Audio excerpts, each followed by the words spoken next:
Indege rero y'igisirikare cya FARDC aho yari iri mu kirere cy'u Rwanda, byari ibintu bitari bimeze neza, ntago habashije kuba hamenyekana impamvu iyi ndege yari iri kuza iri mu kirere cy'u Rwanda. Gusa abari begereye hariya ku Kivu bavuze ko batangiye kubona indege yinjira ku kirere cy'u Rwanda, itangira kuba yazenguruka hariya kuri rake, itangira kuba yagenda izenguruka mu baturage hejuru. Uko yagendaga yari indege irimo iragaragara, yari indege irimo iraboneka ku buryo ni ukuvuga ko abaturage barimo barabona ko ari indege isa nkaho iri kuvogera ubutaka bw'u Rwanda. Reka nongere ngushimire ko umukundo wa Paras TV show aho uri hose, nkubwira ngo kora subscribe, kuri share, tubane neza mu biganiro byose teno tubategurira umunsi ku wundi. Uyu munsi rero isaha y'isa 11:30 hano mu gihugu cy'u Rwanda, tariki 24 z'ukwezi kwa mbere 2023 nibwo indege y'igisirikare cya FARDC yagaragaye mu kirere cy'u Rwanda, irimo igerageza kuba yahazenguruka, ariko dore ko bitabashije kuba byagenda neza kubera ko bundi y'indege igiye kujya mu gihugu bisaba ko ibasha kuba yasaba uburenganzira, ariko yari indege y'igisirikare kandi urumva ko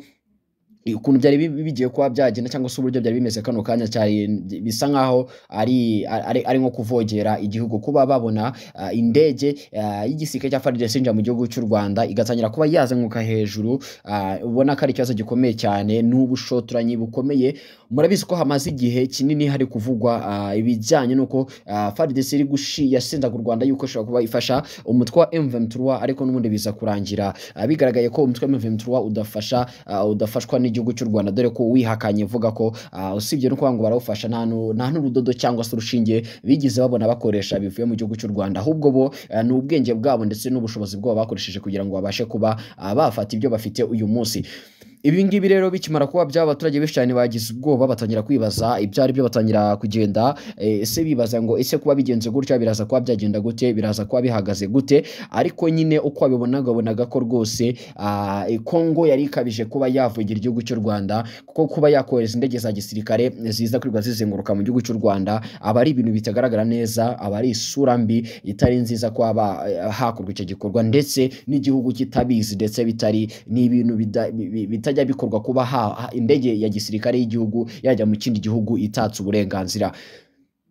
Iyi ndege rero bikaba biri kumenyekana ko yaguye ku butaka bwa Kongo, ndetse n'abandi kuvuga ko yaguye ku butaka bw'u Rwanda, ariko amakuru araza kuba yahajya tuza kuba twabagerezaho ku gihe mubashe kuba mwayabona. Reka nongere nshimire ko kuri Paras TV show, kuri subscribe, kuri share, ukomeze gukurikirana inkuru nziza kandi inkuru zira update uzagigezaho natwe kandi 5/5. Reka nongere nkubwire ngo amahoro y'Imana abane nawe, ubundi nkubwira ngo reba iyo video tiye kwa twagushyiraho urebe uburyo iyi ndege yahanutsemo.